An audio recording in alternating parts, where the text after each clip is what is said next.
n'ezi ngosipụta omenala nakwazi obiọma ka ndị obodo ala n'okpuru ọchịchị obodo Idemmili South nakwazi onye eze ọdịnala ha bụ Igwe Mark Anthony Elibe Okonkwo na otu ọchịchị ya ji wega nnọọ n'ikwu wee merube mmemme iri ji ọhụrụ bụ nke a na-eme kwa afọ ọbụla. Nya bụ ihe mmemme bụ nke chabara ndị nke bịara ya n'anya site na ọmụrịcha ekike bụ nke ekere n'ọgbọ n'ebe ahụ ya na agwanya bụ nnukwute ọdịnala bụ nke achịkọbara ma bụrụ nke emere n'obi igwe nke obodo ala bụ Ụmụokwu Village. Ọ bụ mmemme ji wee malite oge owuwe ihe ubi nakwazi n'inye Chukwu ji mbụ na mmụọ nnabata nyere nkọpụta nnukwu ihe owuwe ubi.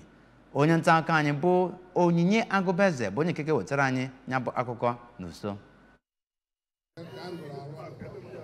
Ndị obodo nakwa ndị ọbịa dịgasị iche iche bụ ndị bịara n'obi igwe bụ nke a chọrọ mma n'iji merube emume erimuji nke afọ a. Akụrụ egwu ọdịnala ma gbakwa ọtụtụ egwu bụ nke mere ka ya bụ mmemme daa ụda, ebe gosipụtakwara ihe jiri mara ya bụ mmemme bụ nke a nọrọ n'ime ya wee gosipụta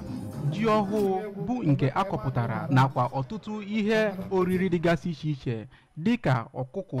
osikapa nakwa ọtụtụ ndị ọzọ. Ndị okenye nakwa ndị isi ya bụ obodo bụ ndị kpere ekpere ma kelee Chineke maka ime ka afọ a bụrụ afọ ọma bụ nke anọkwara na ya wee kwụọ ngaji n'eze ma lie ọtụtụ nri tinyere ya bụ ji ọhụụ. N'ịgwa ndị nta akụkọ okwu na ya bụ mmemme ka eze ọdịnala bụ Igwe Mark Anthony Elibe Okonkwo sịrị na ọ bụ afọ nke iteghete ọ na-emerube ya bụ mmemme dịka igwe ma kọwaa mkpa erimuji n'ala Igbo bara bụ nke o kwuru na ji bụ eze nri ma bụrụkwa nke na-egosipụta agamnihu, ịdị n'otu na omenala. O kwuru na ya bụ emume abụrụ sọsọ iji merube elimuji mana ọ bụ ohere iji wee gosipụta ọdịnala nke obodo ha ma bụrụkwa nke ha ga-enyefenye n'aka ndị na-abịa abịa n'ọdịnihu.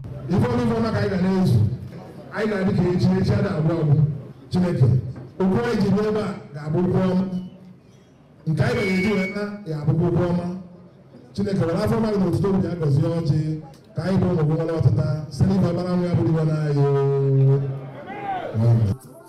N'okwu ha dịgasị iche iche ka eze ọdịnala nke Ifite Dunu n'okpuru ọchịchị Dunu Kọfịa Igwe Dọkịnta Chukwuemeka Ilunọ nakwa onye isi ndị echiri echichi na ogbe Ụmụokwu Chief Basil Ugogbueze mere ka amata na ya bụ mmemme iri ji ọhụụ na-enye aka iji gbasaa udo nakwa bịakọta ọnụ dịka otu obodo ma kpee ekpere ka Chineke na-achị na ya bụ obodo nke ọma. Onye ọzọ kwukwere okwu na ya bụ mmemme bụ onye isi ụlọọrụ Anambra Broadcasting Service Sir Chido Obidiegwu sịrị na ya bụ erimuji ọhụụ abụghị naanị imerube mmemme na akọpụtara ji kama na ọ bụ ụzọ esiri mara ebe ndị siri bịa bụrụkwa ụzọ